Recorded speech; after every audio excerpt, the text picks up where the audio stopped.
Just a few days ago, there was a U.S. Senate intelligence meeting with the heads of the major social media networks, Google, Twitter, and Facebook. And what they did was they gave testimony onto whether or not they had evidence that Russia had interfered with the recent U.S. presidential election. Now, the most significant finding from the transcripts that were released was that RT America, a 24-hour news channel in America, had paid money to advertise to Americans, which really should come as a surprise to absolutely no one. The next thing you know, they're going to be having sugary cereals advertising themselves to children.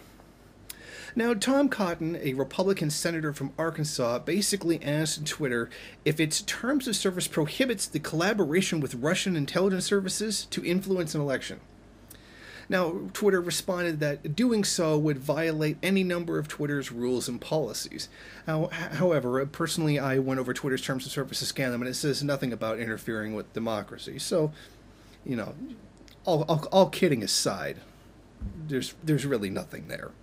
Now, RT America was found to have bought ads that advertise themselves to Americans.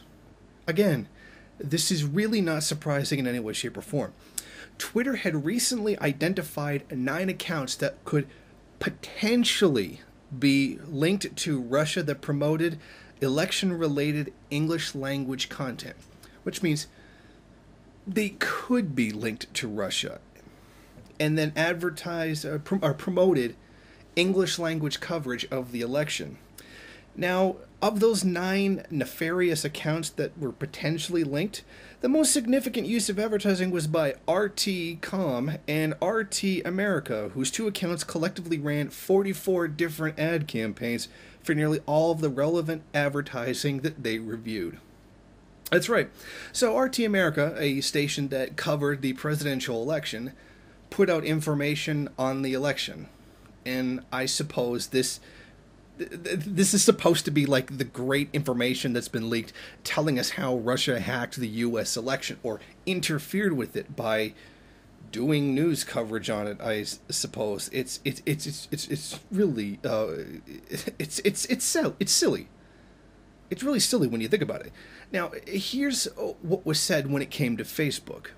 $4,700 of ads attributable to suspected state-sponsored Russian actors were not narrowly targeted to a specific group of users. For example, we found no evidence of targeting by geography, example, certain states, or by users' inferred political preferences, example, right or left-leaning. The company also added that it was unaware of any inauthentic accounts linked to Russian information operations flagged by our users. So essentially, they didn't find any bias in the advertisements for Facebook, and they couldn't actually show any kind of conspiracy by Russia whatsoever. So essentially, this whole thing was nothing. They didn't provide any evidence whatsoever that Russia had actually interfered with the election. And that should tell you basically everything. This couldn't be any more of a better symbol for a witch hunt. But there's absolutely nothing there. But they keep pushing this. This is continually being pushed as something that actually really happened, because I think it promotes a twofold effect. One, it gives a justification for hostilities against Russia, and Russia has been known very vocally as being an opponent of U.S. foreign policy. As the U.S. tried to overthrow the government inside of Syria, Russia has been its defender. They are global competitors in spheres of influence and economics in general. So it's not unsurprising that they would push something to try to demonize Russia in order to support their position and justify an aggressive foreign policy towards Russia to the American people. On the second hand, it does serve the interests of some sections of the ruling class within the U.S. to try to delegitimize the presidency of Donald Trump. Now, this election was very much divided when it came to support from the capitalist class. A lot of people were very much into the camp of Hillary Clinton, and some were very much in the camp of Donald Trump. Now, usually the divide is really not that great. They're usually just small social issues. But on this occasion, this election, it was huge. Many were genuinely terrified that Donald Trump was going to do stupid things that were not well thought out, that were knee-jerk emotional reactions, and just general ideas that would be harmful to the economy. For example, pulling out of NAFTA, which he said he was going to do, or pulling out of NATO, which he said he was going to do. And these things alone make him generally a bad president. Now, I make it no secret that I am a subscriber to the magazine The Economist. And if there's anything that I've ever seen from them, it's that they generally support whoever the president is and then gives a few criticisms. Okay, don't do this, do this. But their coverage on Donald Trump, they're outright saying he's unfit to be president. And that is something I have never seen out of that publication. There's not even just them, but there's other outlets.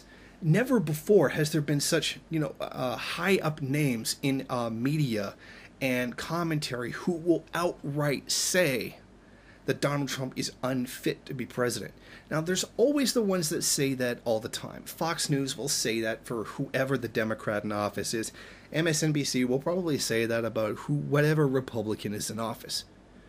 What's interesting is that there's so much consensus from so many bourgeois outlets that Donald Trump should not be in office.